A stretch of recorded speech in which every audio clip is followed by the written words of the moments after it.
We have the idea of a function name basically substituting for a bunch of lines of code, being a name for a bunch of lines of code. We have the idea of passing parameters, but we're missing one main thing about functions that we typically think of, is that they have a value. Let's look at simple math stuff here. For instance, you could imagine a function here, f of x equals x squared.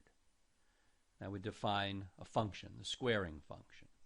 Then it follows that if we plug in 3, f of 3, that means it's 3 squared. And similarly, we can have bigger expressions like f of 3 plus f of 4 and plug in several times. Now let's look what that would be like in Python.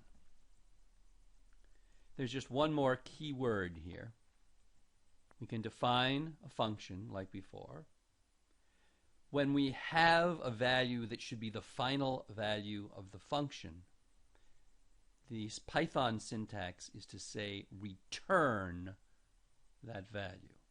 In this case, it's x squared, which is easiest written in Python as just x times x. And that's the basic idea. And so then we could print what would be f of 3. We can print the sum of f of 3 and f of 4. And this would all produce results just like in the math formulas up here. And what it comes after return is an expression that gets evaluated, and its value becomes what is returned from the function. And you can think much like you would in math. When we have a line like print f of 3, since f is a function, it gets called and it returns the number 9. That's the value of the function. It's as if this function call here was replaced by its final value. So in the end, you're printing 9. Slightly more complicated, but in a similar vein, if we say print f of 3 plus f of 4, well, first it's going to say, here's a function call, and it's going to calculate f of 3, and that's the value for this function, so it's as if the function call there was replaced by its value. Then, of course, there's another function call, and that gets done, and then it's as if that function call gets replaced by its value. And finally, we're printing 9 plus 16, and of course, the final result is 25. Let's look now at another program with another function returning a value. There's no need to have Python functions just work with numbers. That's what you're used to from math class, but we've seen Python functions so far that certainly deal with things other than numbers. And that's certainly true of the functions that we define. So here's an example of a function that will print name, last name first. The parameters you give it are the first name and the last name. We have a variable here being defined, separator, which is the part in the middle, the comma space, and the final result would then be the last name and the separator and the first name. So we have several lines here working on developing this result, and then we return the result. Unlike the way you usually define math functions, you don't have to just come up with the answer immediately. There can be a number of lines of code before you finally come up with what you want to return, in this case, result. The other new thing here is that I've defined a variable inside of this function. The jargon is that it is a local variable, a variable inside a function. We're going to talk more about the significance of that shortly. Then to finish this program, we print the results from calling the last first function with Benjamin Franklin and with Andrew Harrington. Here we can run it quickly. I've loaded this into idle, and let's just check. And there we are.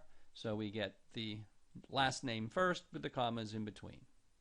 We've been through the flow of program control here when you have a function, and it's basically the same, except with the value returned. Remember that you can have multiple function calls in one line, and after you've acted on one, it's as if the call was replaced by the value returned. That's the extra piece here. I've now loaded the earlier program, Addition 5, back into idle to illustrate a common error with functions. I'm going to change this to put in print here for the sum problem. Of course, the idea of the sum problem is to print. It may not sound like an issue, but let's see what happens when we run this. Well, first of all, I have to save it, and then I'll run it. Integers 23 and 45. And so we get the output that we expected for the arithmetic statement here. This last line is strange. We have this none. This is caused by the error we introduced, which is a common one you're likely to get, and for the same reason. Let's go back and look at the code and think about this a little bit more. Of course, the point of this function here was to print this, line of arithmetic. But the print is done right in the function. There's nothing that it needs to return, and you'll notice we don't tell it to return anything. But the part to be added here is that in fact, technically, something is returned from any Python function. If you don't say to return something, none is returned. Here, we have this extra print function. We don't need it because we did our printing up here, but since we have it, it's going to print what is returned by this function. And of course, we didn't mean it to return anything, but it automatically returns none, and that's what was printed. So if you see a none, it's likely to be that you did something that printed inside of a function, and you weren't thinking of that, and you printed the result of the function. We could have written this function differently. We could have had it return a string that corresponds to what we printed out here, and then have it print out the result separately. In fact, that is an exercise here in the tutorial.